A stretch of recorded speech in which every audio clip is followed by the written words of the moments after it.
Toute une armée de soldats s'arrête à cause d'une fourmi. Pourquoi ce détail est-il dans le Coran?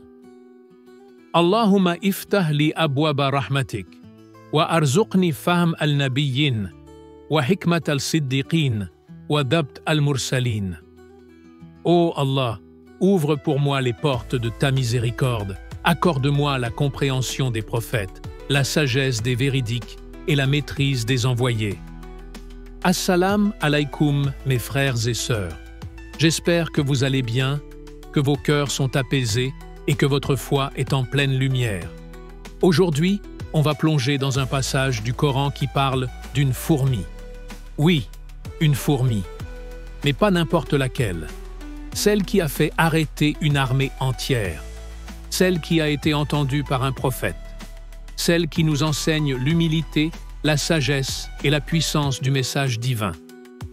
Allah nous dit dans le Coran sourate An-Naml, verset 18, « Jusqu'à ce qu'ils arrivent à la vallée des fourmis, une fourmi dit, « Ô fourmis, rentrez dans vos demeures, de peur que Sulaïman et ses troupes ne vous écrasent sans s'en rendre compte. » Ce verset montre que les animaux ont une forme de langage et de conscience.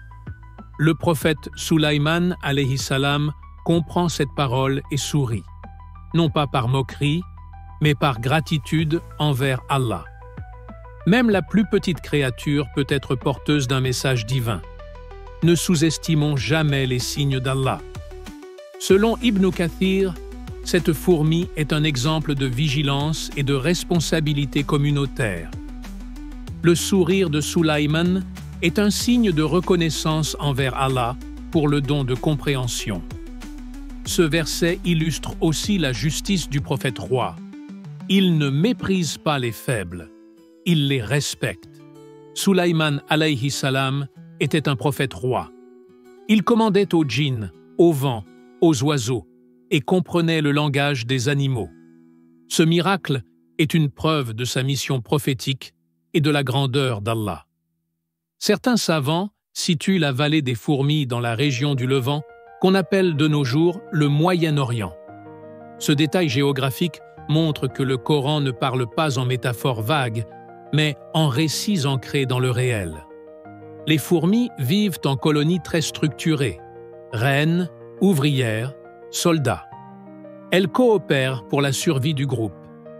Elles utilisent des phéromones pour transmettre des messages complexes, détecter les dangers, organiser les tâches. Comme dans le verset, elles sont capables de détecter une menace et de réagir collectivement. Ce comportement est aujourd'hui étudié en biologie comportementale. Le Coran mentionne cette réalité il y a plus de 1400 ans, bien avant que la science ne la découvre. Même un roi s'arrête pour une fourmi. La grandeur ne se mesure pas à la taille, mais à la sagesse. La fourmi protège sa communauté. Elle est un modèle de responsabilité. Sulaïman alayhi salam remercie Allah pour ce don. Nous aussi, nous devons reconnaître les bénédictions dans les petits signes du quotidien. Allahumma ja'alna min alladhina yasma'una al-qawla fayattabi'una ahsana warzuqna hikmata fi kulli ma naqra wa nata'allam. Ô Allah, fais de nous ceux qui entendent la parole et suivent ce qu'elle a de meilleur. Accorde-nous la sagesse dans tout ce que nous lisons et apprenons. Si cette vidéo t'a inspiré, n'oublie pas de liker, de t'abonner et de partager autour de toi.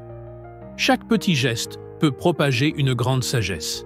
Et surtout, reste curieux, reste connecté au Coran, car même une fourmi peut t'enseigner quelque chose d'immense. Merci pour ton écoute précieuse. Assalam alaykoum wa rahmatullahi wa barakatuh.